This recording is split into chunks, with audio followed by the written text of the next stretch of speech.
ঘূর্ণিঝড়, বন্যা সহ দেশের দুর্যোগে মৃত্যু ঝুঁকি কমাতে জনসচেতনতা সৃষ্টিতে দুর্যোগ ব্যবস্থাপনা বিষয়ক বিভিন্ন কার্যক্রম প্রিন্ট ও ইলেকট্রনিক মিডিয়ায় প্রচারণায় অবদান রাখায় বিশেষ সম্মাননায় ভূষিত হয়েছেন গণমাধ্যম ব্যক্তিত্ব মোহাম্মদ মানসুরুল হক। সরকারি চাকুরিজীবী হিসেবে দুর্যোগ ব্যবস্থাপনা অধিদপ্তরে কর্মরত মানসুর সাম্প্রতিক সময়ে দুর্যোগ ব্যবস্থাপনা নিয়ে মিডিয়ার মাধ্যমে জনসচেতনতা তৈরিতে নিরলসভাবে কাজ করে যাচ্ছেন। মোহাম্মদ মানসুরুল হক কর্মজীবনে একজন সফল ব্যক্তি হিসেবে নিজেকে প্রতিষ্ঠিত করেছেন। প্রিয় দর্শক, সম্মানিত অতিথির সাথে আলাপচারিতার আগে চলুন দেখে আসি তার উপর নির্মিত বায়োগ্রাফি।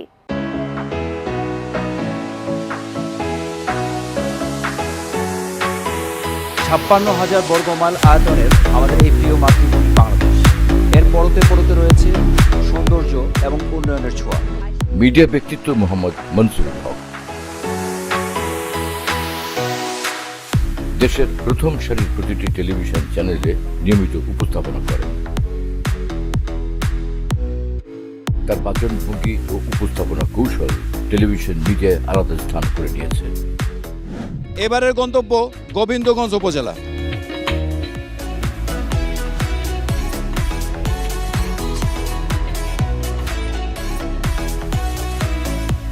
উপস্থাপনার পাশাপাশি তার পরিকল্পনায় নির্মিত অনুষ্ঠানসমূহ ব্যাপক সাড়া ফেলেছে।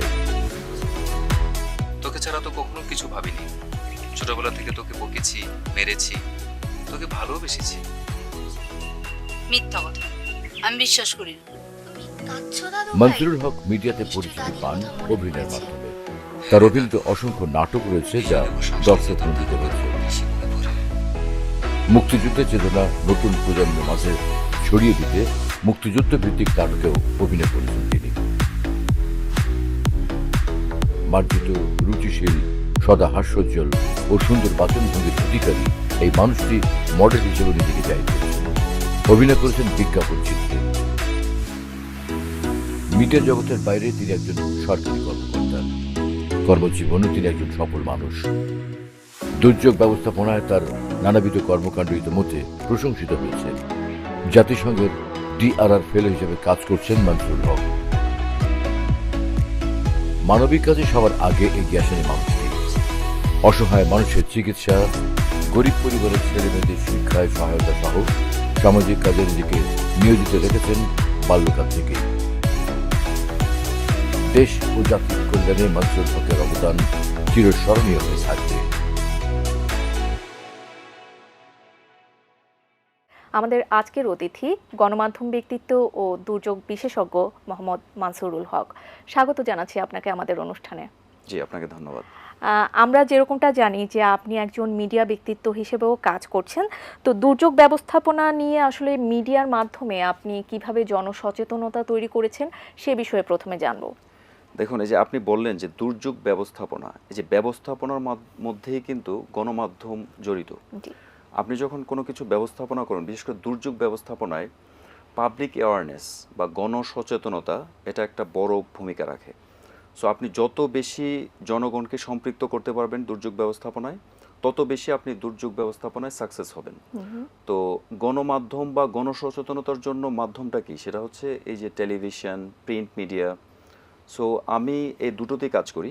আমার কাজ বা আমার যেই প্যাশন বলতে পারেন যে দুর্যোগ ব্যবস্থাপক হিসাবে আমি খুব ভালো ফিল করি যে এই জায়গাটা আমাকে পরিচিত হতে আর কি। আমরা যেরকমটা জানি যে সবারই আসলে ছোটবেলা থেকে একটি লক্ষ্য থাকে বা একটি স্বপ্ন থাকে, তো সেই ক্ষেত্রে আপনার জীবনের লক্ষ্য বা আপনার স্বপ্ন কি ছিল সেই বিষয়ে জানবো।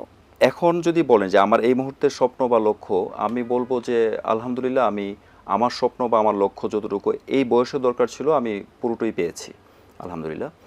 আর আরেকটা যদি বলেন যে আমি নেক্সটে কী করতে চাই, এখন চিন্তা যদি করি যে আমি ভবিষ্যতে কী করবো, তাহলে বলবো যে আমি মানুষের সাথে থাকতে চাই, গণমানুষের সাথে থাকতে চাই এবং নিপীড়িত মানুষের পাশে থাকতে চাই। কারণ আমি যদি কারোর জন্য কিছু করতে পারি তাহলে মনে হবে যে আমার জীবন সার্থক। আমরা আশাবাদী আপনার সেই স্বপ্ন অবশ্যই পূরণ হবে। আমরা জানি যে আপনি বহুমুখী প্রতিভার সাথে আসলে আপনি জড়িত, বা আমরা আপনাকে একজন অভিনেতা হিসেবে দেখেছি, একজন উপস্থাপক হিসেবে আপনি আত্মপ্রকাশ করেছেন, সেই সাথে হচ্ছে একজন দুর্যোগ ব্যবস্থাপক হিসেবেও আপনি আছেন। কোন পরিচয় দিতে আসলে বেশি স্বাচ্ছন্দ্য বোধ করেন? যখন যে কাজটা করি ওটাতে আমি খুব বেশি এনজয় করি। এরপরে যেহেতু আপনি আমাকে প্রশ্ন করেছেন যে স্পেসিফিক্যালি যদি বলেন যে আপনার পরিচয় কোনটা, তাহলে বলবো যে আমি গণমাধ্যমে কাজ করতে আমি বেশি বেশি আনন্দ পাই এবং এটাতে আমি অনেক বেশি কমফোর্ট ফিল করি। আমরা জানি যে স্বাধীনতার মাসে এডুকেশন ওয়াচ আপনালয় উদ্ভাসিত সম্মাননা লাভ করেছেন আপনি, তো সেই বিষয়ে আসলে আপনার অভিব্যক্তি কি বা আপনার অনুভূতি কি সেই প্রসঙ্গে জানবো। নিঃসন্দেহে যে কোনো প্রাপ্তি অনেক আনন্দের, তারপরে যদি সেটা স্বাধীনতার মাস হয় সেটা তো আরও বেশি আনন্দের। আপনি জেনে আপনিও খুশি হবেন যে আমি এই মাসে দুটো অর্জন করেছি, আমি দুটো পুরস্কার পেয়েছি। তো একটি হচ্ছে এই যে আপনি যেটা বললেন যে আপন আলোয় উদ্ভাসিত সম্মাননা, এটা পেয়েছি, এটা আমার অনেক ভালো লেগেছে এবং আমার জীবনের অন্যতম একটা প্রাপ্তি এটা। আমি কিন্তু জানতাম না, জাস্ট আগের দিন আমাকে জানানো হয়েছে, আমাকে খলিল ভাই ফোন দিয়ে আমাকে জানালো যে আমি এই আসার জন্য এবং আমাকে এই ধরনের একটা সম্মান দেওয়া হবে। সো তখন আমি অনেক বেশি এক্সাইটেড ছিলাম এবং ঠিক তার পর দিনই আমাকে মিনিস্ট্রি থেকে ফোন দেওয়া হয়েছে, আমাকে জানানো হয়েছে যে আমি জাতীয়ভাবে দুর্যোগ ব্যবস্থাপনায় গণমাধ্যমে কাজ করার জন্য আমি বিশেষভাবে একটা সম্মাননা পেতে যাচ্ছি। সো তখন আরও বেশি এক্সাইটেড ছিলাম। তো দুটোই কিন্তু হয়েছে স্বাধীনতার মাসে। তো এই স্বাধীনতার মাসে এই দুইটা অর্জন আমাকে অনেক বেশি অনুপ্রাণিত করেছে এবং গণমাধ্যমে কাজ করার জন্য আমি আরও অনেক বেশি ইন্সপায়ার্ড হয়েছি। তো দ্বিতীয় যে পুরস্কারটা যেটা বলছিলাম যে সেটা হচ্ছে দুর্যোগ ব্যবস্থাপনায় জাতীয়ভাবে আমি জাতীয় সম্মাননা আমাকে দুর্যোগ ব্যবস্থাপনা ও ত্রাণ মন্ত্রণালয় থেকে দেওয়া হয়েছে। আর আপনি যেটা বললেন যে আপনালয় উদ্ভাসিত সম্মাননা, এটা জাতীয় বিশ্ববিদ্যালয়ের ভিসি মহোদয় আমাকে দিয়েছেন। দুটোই আমি খুব আনন্দিত এবং খুব উচ্ছ্বাসিত।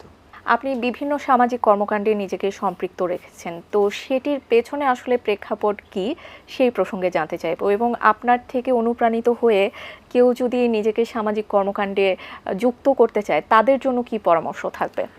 আসলে এই যে সামাজিক কর্মকাণ্ড যেটা বললেন, আমি ছোটবেলা থেকে, আমি যখন স্কুলে পড়তাম তখন থেকে আমি মানুষের কাছে থাকার চেষ্টা করতাম। মানুষের জন্য যদি আমি কিছু করতে পারতাম আমার খুব ভালো লাগতো। সেই প্রাইমারি স্কুল থেকে কিন্তু আমার মধ্যে এটা ছিল। তো এখন আমি আর একটু বেশি থাকার চেষ্টা করি, যেহেতু আল্লাহ আমাকে একটু অ্যাবিলিটি দিয়েছে বিভিন্নভাবে। তো আমি আসলে আমার নিজের জন্য যেটা করে আমি যে আনন্দটা পাই তার চেয়ে অনেক গুণ বেশি আনন্দ পাই যদি আমি আরেকজনের জন্য কিছু করতে পারি। সো এটা অনেক বেশি আত্মতৃপ্তির ব্যাপার আমার। আর আমি বলবো যে আসলে দেখেন, আমরা যদি একটু ইচ্ছে করি, জাস্ট ইচ্ছেটাই যথেষ্ট। একজন মানুষের জন্য বা অনেকগুলো মানুষের জন্য আপনি একা অনেক কিছু করতে পারেন, শুধু যদি আপনার ইচ্ছা থাকে। সো আমি বলবো যে সাধারণ পাবলিক যারা রয়েছে তাদের জন্য কিছু করা, এটা আসলে ভাগ্যের ব্যাপার। সবাই এটা করতে পারে না, এটা আল্লাহ প্রদত্ত একটা ব্যাপার থাকে। সো ইচ্ছাটা এখানে অনেক বেশি। সেই ইচ্ছাটার সম্পৃক্ততা কি পরিবারের সাথেও কোনোভাবে রিলেটেড কিনা সেই বিষয়ে জানতে? হ্যাঁ, আমরা পারিবারিকভাবেই আসলে আমি ছোটবেলা থেকে দেখেছি যে আমার আব্বা সাধারণ মানুষের জন্য অনেক কিছু করতেন। আমরা যখন ছোট ছিলাম তখন দেখেছি যে আমার আব্বার কাছে যদি কেউ আসতেন যে বিয়ের জন্য, গরিব মানুষ, তখন আব্বা একদম কোনো প্রশ্ন ছাড়াই সেই আজকে থেকে 25-30 বছর আগে 15,000 20,000 টাকা দিয়ে দিতেন। কোনো রকম অল্প চেনা হলেই 15-20,000 টাকা দিতেন বিয়ের জন্য। আর যদি কেউ হসপিটালে থাকতেন, যখন এসে বলতেন তখন 5,000 10,000 20,000 50,000 1 লাখ টাকা পর্যন্ত দিতেন। এটা আমি আমার আব্বাকে দেখেছি। আমার আব্বা বিজনেসম্যান ছিলেন। তো উনি অনেক ব্রড ছিলেন, উনি মারা গিয়েছেন। তো আমি আসলে অনেকটা ইন্সপায়ার্ড হয়েছি আমার আব্বার দ্বারা। তো আমি ছোটবেলা থেকে ফলো করতাম আব্বাকে, এখনো আমি আব্বাকে অনেক ফলো করি যে উনি মানুষের জন্য একদম মন থেকে করতেন। একটা আছে না যে মানুষকে দেখানোর জন্য করা, যে আমি যার জন্য করলাম সে জানুক যে আমি তার জন্য করতেছি, এটা না। আমার আব্বা ওইটা করতেন এবং আমি ওইটা করি যে যার জন্য করতেছি সে হয়তো জানেই না আমি কি করতেছি তার জন্য। সো এটা আসলে যদি আপনার ভিতরে থাকে তাহলে এটা যে একটা আত্মতৃপ্তি, এটার যে একটা আনন্দ, এটা আসলে টাকা দিয়ে কেনা যাবে না। এটা অনেক অনেক অনেক দামি একটা জিনিস আমি বলবো। আচ্ছা, আমি যেরকমটা বুঝতে পারছি যে আমাদের দর্শকরাও আপনার এই বিষয়গুলো শুনে যথেষ্ট অনুপ্রাণিত হবে। আপনার জীবনে বলার মতো একটি গল্প যদি থেকে থাকে সেটি আমাদের দর্শকদের সামনে যদি উপস্থাপন করতেন। আমার জীবনে যদি আপনি গল্প শুনতে চান তাহলে আমি ছোট করে দুইটা গল্প বলবো। একটা হচ্ছে যে আমার বয়স যখন 26 ছিল 2006 সালে, আমি জার্মানিতে বিল ক্লিনটন, আমেরিকার সাবেক প্রেসিডেন্ট বিল ক্লিনটনের সাথে আমি একটা প্রোগ্রামে অ্যাটেন্ড করেছিলাম জাতিসংঘের ডিআরআর ফেলো হিসাবে। বাংলাদেশের প্রতিনিধিত্ব করেছি আমি। তো ওখানে আমরা এক টেবিলে বসে আমি বিল ক্লিনটনের সাথে মিটিং করেছি, বাংলাদেশের দুর্যোগ ব্যবস্থাপনা নিয়ে আমি কথা বলেছি। তো এবং উনি খুবই আমার কথা শুনে উনি অনেক বেশি ইন্সপায়ার্ড হয়েছেন এবং বাংলাদেশ সম্বন্ধে আরও অনেক বেশি উনি অবগত হয়েছেন। এটা আমার একটা স্মরণীয় ঘটনা। আর আরেকটা হচ্ছে যে আমার এক খুব কাছের এক বন্ধু, সে হসপিটালাইজ ছিল। সে লাস্টে আমার কাছে কিছু হেল্প চেয়েছিল তাকে চিকিৎসা করার জন্য। তো আমি গিয়েছিলাম। তো আমি তাকে আমার যথাসাধ্য চেষ্টা করেছি, কিন্তু আমার চোখের সামনেই সে আসলে মারা গিয়েছে। সো এটা আমার জন্য অনেক বেশি কষ্টের ছিল। অসংখ্য ধন্যবাদ আপনাকে আমাদের অনুষ্ঠানে আসার জন্য। আপনার মাধ্যমে আমরা অনেক কিছু জানতে পারলাম। ভবিষ্যতে সুযোগ হলে আমরা আবারও আপনার কাছ থেকে এই বিষয়ে অনেক কিছু জানবো। জি, ধন্যবাদ আপনাকে।